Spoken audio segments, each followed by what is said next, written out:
आज से 100 साल पहले 20 अगस्त 1921 को केरल के अंदर मोपला जेहादियों ने हिंदुओं का नरसंहार किया था। 25,000 से अधिक हिंदू बड़े योजनाबद्ध तरीके से मार दिए गए थे।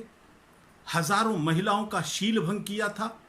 गर्भवती महिलाओं के पेट फाड़ दिए गए थे, मंदिर तोड़ दिए थे और जान माल की लूट का तो कोई अनुमान नहीं लगाया जा सकता।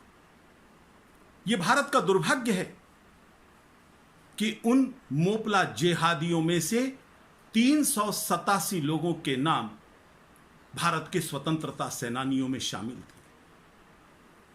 इन्होंने जीवन में कभी अंग्रेजों के विरोध में नारे भी नहीं लगाए थे।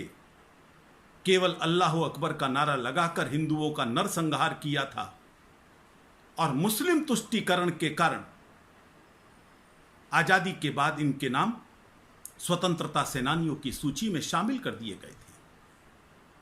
मैं धन्यवाद देना चाहता हूं केंद्र सरकार को, जिन्होंने national council of historical research की एक समिति के अनुमोदन के पश्चात वो नाम स्वतंत्रता सेनानियों की सूची में से हटा दिए। जो पेंशन इनके परिवारों को दी जा रही थी, अब वो उसके हकदार नहीं रहेंगे।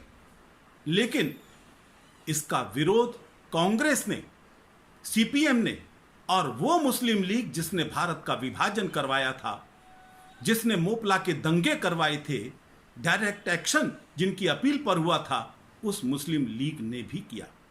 यह स्वाभाविक था, क्योंकि इन्हीं की मिली भगत से भारत का विभाजन हुआ, हिंदुओं का नरसंहार हुआ।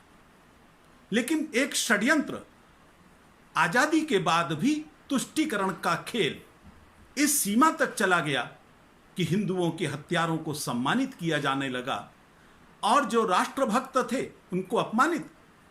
भगत सिंह पथभ्रष्ट देशभक्त हो गए, गुरु गोविंद सिंह, गुरु तेग बहादुर, छत्रपति शिवाजी लुटेरे हो गए, औरंगजेब की महिमा मंडन होने लगा। मुझे विश्वास है कि यह सारा खेल जो इन्होंने रचा आजादी के बाद से, उसका अब भंडाफोड़ हो गया है और अब यह समाप्ति की ओर जा रहा है। जवाहरलाल नेहरू जी ने जो पहला पत्र भारत की सभी राज्य सरकारों को लिखा था, उसमें साफ लिखा था, हमें मुस्लिम आक्रमणकारियों के अत्याचारों को बताना नहीं चाहिए। आपने उन अत्याचारों को छिपाया। परिणाम, जिस कारण से, खिलाफत के कारण से मोपला हुआ, भारत का विभाजन हुआ, तुष्टीकरण के कारण से खिलाफत हुई, वही तुष्टीकरण का बीज आजादी के बाद राजनीति में बोया गया है, जिससे भारत में भी तालिबानी मानसिकता विकसित हो रही है। इसको समाप्त किया जाना चाहिए।